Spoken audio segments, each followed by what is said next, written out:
wakoreye ubwoko bwawe bintera kugushima imirimo wakoze. Haleluya.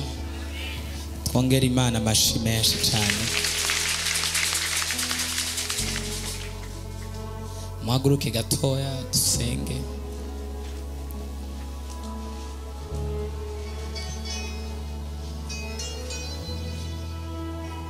Mana ndasengeye umuntu wese yageze muri kino kibanza. Turasengeye umuntu wese yahonyoye kuri ubutaka bwa repentance kugira ngo abone ukuboko kwawe, kugira ngo imbabazi zawe zimugereko.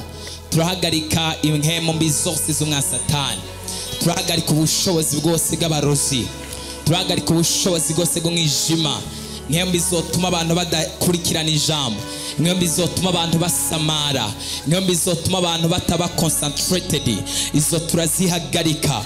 Turasenga ngo abantu bakogweko, turasenga ngo abantu buzuzwe ubwiza bwawe, turasenga abantu ngo bagirirwe neza nawe. Mana nyagora ku ngoma uko amasaha arengana, ubuntu n'imbabazi n'amahoro no kugira neza kwawe birushize kuba kubakoranye hano bose. Dusengeye n'abatari ngaha bariko baradukurikiranira mwami online, nabo tubasabiye umugisha. Mpemu yera aho ugendera abandi n'abatari hano bariko baradukurikirana kuri live, nabo bagendererwe nawe, bakogwe ko nawe, bahembugwe nawe.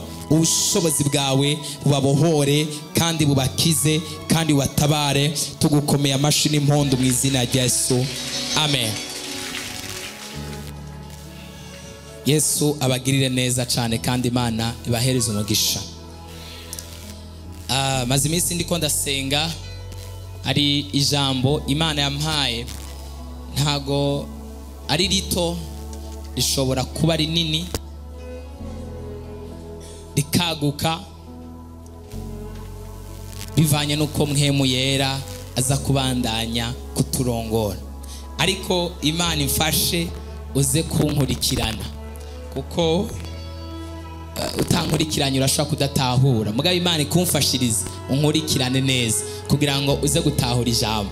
Ariko ndazi ni wankurikirana neza, ndazi uraza gufashwa. Imana idufashe cyane gose. Ni ijambo rero Imana yampaye kandi nizera ko rigiye gukora ibintu bidasanzwe mu buzima bw'abantu. Iyi ntago ari inyigisho nateguye. Iyo nateguye inyigisho ndababwira ningira nigishe kuri iki niki muramaze kubimenya. Ariko iyo atari inyigisho naho ndababwira nti iyi ni message y'Imana, ngira mvuge kuri iki kuri message Imana yampaye. Message Imana yampaye rero ni message ikomeye cyane kandi gose kuza kuyitahura ni message ihambaye cyane mu buryo bw'impemu. Uyu munsi tugomba tuganira ijambo rivuga ngo Imana irabasumbya tekinike.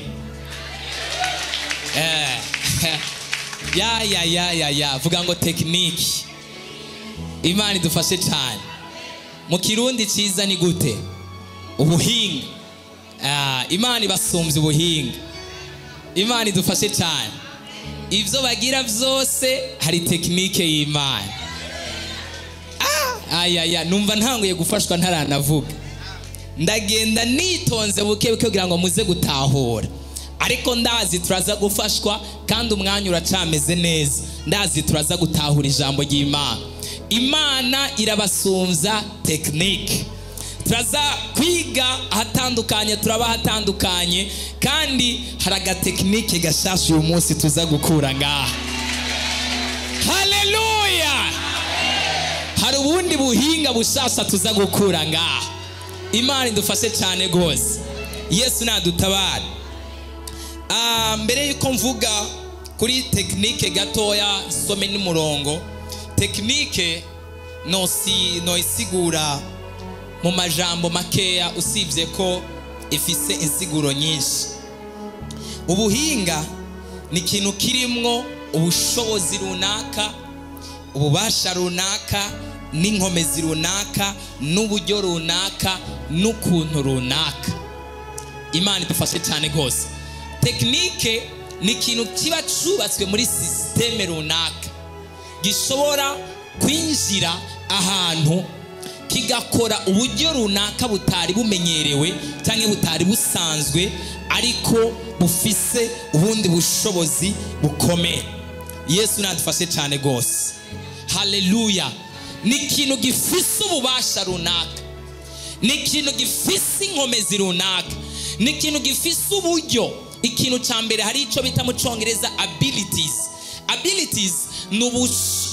ni ububasha runaka. Iyo ufise abilities uba ufise ububasha, kandi ububasha n'ubushobozi ni ibintu bibiri. Ubushobozi no bugereranya n'inkomezi kumbure mu buryo runaka. Ububasha nivyo abilities.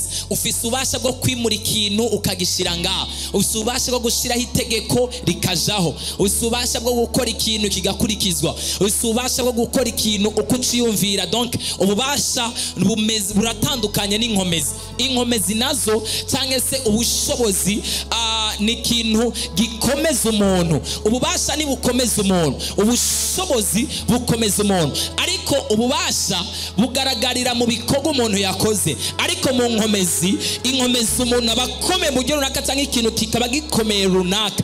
Tuvuze ngo iki kintu kirakomeye, ntago kiba gifise ububasha, oya, kiba gikomeye ariko kidafise ububasha. Tekinike rero irimo ububasha bwo gutuma ikintu gikunda cyangwa ikintu gikoreka, ariko inkomezi nazo zikaba no muri tekinike. Gifise ububasha bwo gutuma ikintu gikoreka, ariko n'inkomezi zikaba no muri ico kintu nyene cyitwa tekinike. Ubundi buryo ni ways, inzira. Tekinike isaba inzira, ways, inzira runaka. Afite tekinike zo guca ahantu runaka, zo guca. Ni kuvuga muri tekinike harimo n'inzira zitandukanye.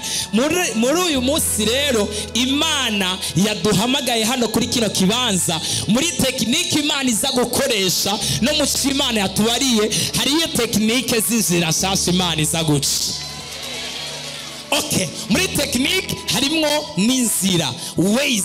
Hanyuma muri tekinike ntago harimo n'inzira gusa, harimo how, n'ukuntu. Ukuntu mvuze ngo ukuntu umuntu akora ikintu, ukuntu umuntu yiruka, ukuntu umuntu aba mu kintu runaka. How, ukuntu umuntu ashobora kuvuga yihuta, ukuntu umuntu avuga ntaruhe, ukuntu umuntu agenda ntaruhe, ukuntu umuntu akora ikintu runaka. Muri tekinike n'ibyo bintu birimo. Ukuntu mvuze mu kuntu nibaza ko mu Cyongereza cyiza bisigura how. However, iyo bavuze ngo uyu muntu yiruka cyane, bariko bavuga ku kuntu uwo muntu yiruka. Yavuze ngo uyu muntu akora iki kintu cyane, ameze uku, uyu muntu aririmba uku, bariko bavuga ku kuntu umuntu akora ico kintu. Muri tekinike rero harimwo no ukuntu ikintu gikorwa. Imana idufashe cyane gose. Ndiko ndabanza kugerageza gusigura iki kintu kugira ngo ubanze utahure tekinike niki. Apana ko bavuze tekinike uca ugifatira aho anyu kumva nyine ni ikintu kiraho. Uze kugitahura, winjire no mu ijambo neza watahuye iki kintu itarico. Hanyuma wirinde ntihagire umuntu agusinzirana mu bicaye imbere yawe bose. Hagira umuntu agusinzirana. Mbonye umuntu yasinziriye, cambaza uwo bicaranye, ni uyu muntu yagusinziranye gute? Imana idufashe cyane gose. Haleluya. Ntawe usinzira mu isoko, ntawe usinzira muri ville, ntawe usinzira kuri bata, ntawe uzosinzire mu isoko urabe kudaheza ibirato babiteruye. Imana idufashe cyane gose. Muzi y'Imana rero no ngaha twaje kuronka ibintu bidukomeza, biducira inzira, bikomeye kurenza n'ivyo bindi bintu byose. Yesu nadufashe cyane kandi Yesu nadutabara. Haleluya. Reka rero twinjire mu ijambo ry'Imana, dusome mu Bacamanza umurongo w'indwi, igice c'indwi, umurongo waho w'icenda gushika kuri 16. abacamanza twubaha ijambo ry'Imana uze kugumana Bibiliya na mikrofone hafi kubera ko turasoma imirongo itari mikeya kandi tugerageze gusoma wihuta cyane gose. Abacamanza igice c'indwi umurongo waho w'icenda.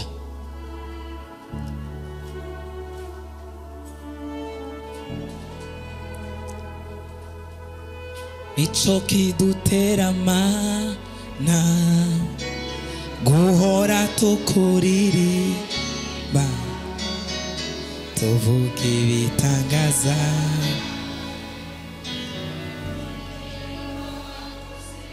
Amen. Turasoma. Ongera ubwire mugenzi wawe ati Imana ibasumbya tekinike. Haleluya. Irija tekinike wewe uretse umva baraza kwibaza ngo bakoze ibishoboka byose, bibaze ngo bitwaje ubwinshi, bibaze ngo bitwaje amafaranga, ariko Imana ikoreshe tekinike mu gukemura ibintu. Haleluya, haleluya. Twagiye turasoma mu izina ry'umwami wacu Yesu Kristo. Gideyoni aja gutata abamidiyani. Gerageza gusoma wihuta. Iryo joro ry'uwo munsi Uhoraho aramubarira, va hasi umanuke aho bashagaje kuko mbagabuye mu maboko yawe. Ndio. Ariko ni waba utinye kumanuka jana n'uwo muntu wawe Pura umanuke aho bashagaje wumvirize ivyo bavuga, niho uja kurema ubone kumanuka kubatera. Nuko amanuka n'umuntu wiwe Pura bashikira ku ngabo za mbere ziteramye aho bashagaje. Kandi abamidiyani n'abamaleki n'abiburasirazuba bose bari bacigamije ico kiyaya. Gasome neza bari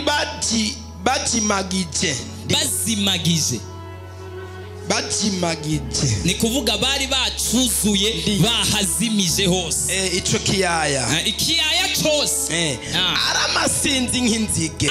Ariko aka kantu banze mukibuke nimukibagire, bari bazimije ikiyaya cyose aramasinzi nk'inzige. Inzige murazizi iyo zuzuye ahantu, zimwe ziba ziri munsi izindi hejuru zigerekeranye, ziriko zitondera. Aba bamidiyani rero bari bazimije ikiyaya cyose bahuzuye aramasinzi, ni kuvuga ntibagira n'igitigiri, baramasinzi nk'inzige. Aramasinzi nk'inzige n'ingamiya zabo zitoharurika, aramasinzi nk'umusenyi wo kwisi. Muribuka ingamiya nazibabwira, ni kuvuga n'ingamiya batwara mu kwiyunguruza zari nyinshi zingana nk'umusenyi wo ku kiyaga. Ibaze bari abantu benshi, zari ingabo nyinshi, hari amasinzi n'amasinzi n'ayandi masinzi y'ingamiya ni nini, ariko ntiziharurika, nazo zingana nk'umusenyi ku kiyaga.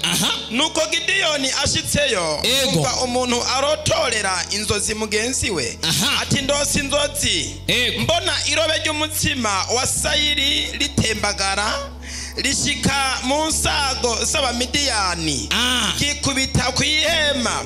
Iryo hema rirubama rirambarara hasi. Mugenzi we aramwishura ati nta kindi, iyo ni inkota ya Gideyoni mwene Yowasi umwisirayeli. Imana yagabuye abamidiyani n'ingabo zabo zose mu maboko yiwe. Nuko Gideyoni yumvise izo nzozi, nuko zisobanuye, ashima Imana, asubira mu nsago z'Abisirayeli arababarira ati nimukure hasi kuko Uhoraho agabuye ingabo z'abamidiyani mu maboko yanyu. Komera Imana amashi mushake mubanze muvyagire, ugumaho nyene ntuze kuja kure, muvyagire mukomera Imana amashi. Ubwa mbere Imana yarabwiye Gideyoni ibanza sishaka kuja kure mu byanditswe n'ibindi byinshi.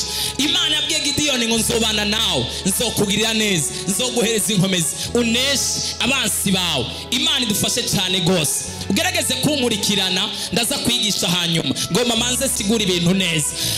Hano twasomye Imana ihagurutsa Gideyoni, iramubwira ngo genda ubanze ugende gutata. Imana idufashe cyane gose. Yesu nadutabara. genda ubanze utate abamidiyani, genda ubanze ubatate, ubanze wumve ikintu bintu bimeze. Imana imutumye kubanza kugenda gutata no kumenya amakuru y'abamidiyani, ariko aho nyene ikibiriraho ititangura kurotesha indoto, ikoresheje systeme yo kugira ngo ize guhereza inyishu nziza yumvikana kandi tomo itahuritse umugabo yitwa Gideyoni. Imana yavuganye nawe inshuro nyinshi, mugabo Gideyoni ntago arahera ubwoba, Gideyoni ntarashobora kuduza ukwizera gukwiye. Haravuga ngo kugira ngo ndakuremere ukundi kwizera, Gideyoni we haguruka genda uje gutata.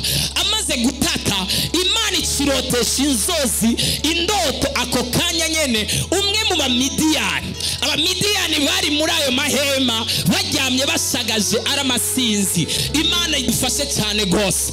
Imana sinzi ukuntu iri bugenze, ariko ishireho systeme yo kugira ngo ivugane nawe kugira ngo ubandanye urugendo nk'izina rya Yesu. Ariko niri jambo ryonyere riko riravugana nawe, iyi ni message y'Imana yo kugira ngo ikibazo gishobore gukemuka mu izina rya Yesu. Tera haleluya.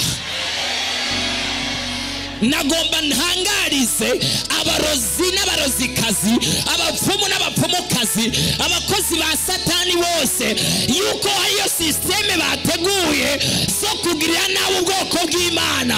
Ariko uyu munsi systeme zabo zamenyekanye. Hari systeme isumba izindi systeme. Hari tekinike iza kumira ibyo bari bibaza yuko bateguye ku buzima bwabo, ariko Imana ishira agatekinike gashasha mu izina rya Yesu. Imana idufashe cyane gose. Ikikoresha ubuhinga bwayo, ikoresha tekinike zayo. Irungitse umugabo yitwa Gideyoni agiye gutata kugira ngo yumve amakuru. Nkaho bidahagije agiye kuraba ingabo. Imana iraza ubwenge, yararabyibona.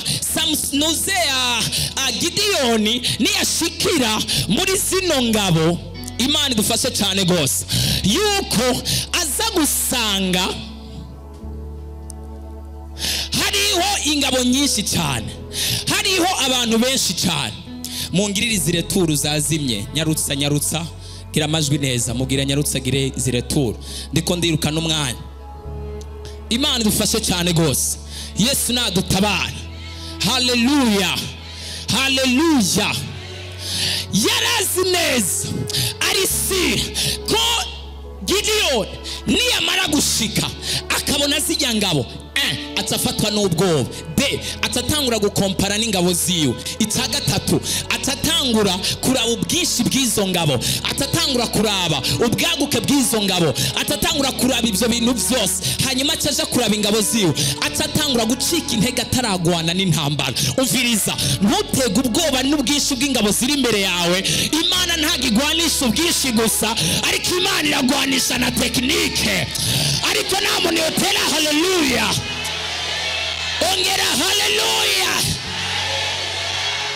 Ushobora kuraba ukabona ufise amashuri makeya, ukavuga ngo amashuri yanjye yoshobora gupasa ubuzima bwanje, nkitwa umugwiza atunga nk'uko ndabishaka, ubuzima bwanje ngatera intambuko nk'uko ndabishaka. Umviriza ndakubarire, reka kuraba ubwinshi bw'amashuri, naho amashuri ari meza kandi n'abayize Imana ishobora kuyakoresha, ariko Imana ntikoresha amashuri gusa.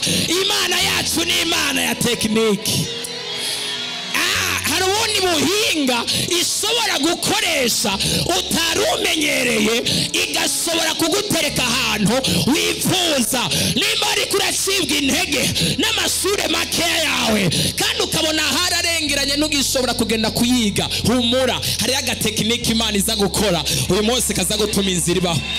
Ariko nta muntu yotera haleluya.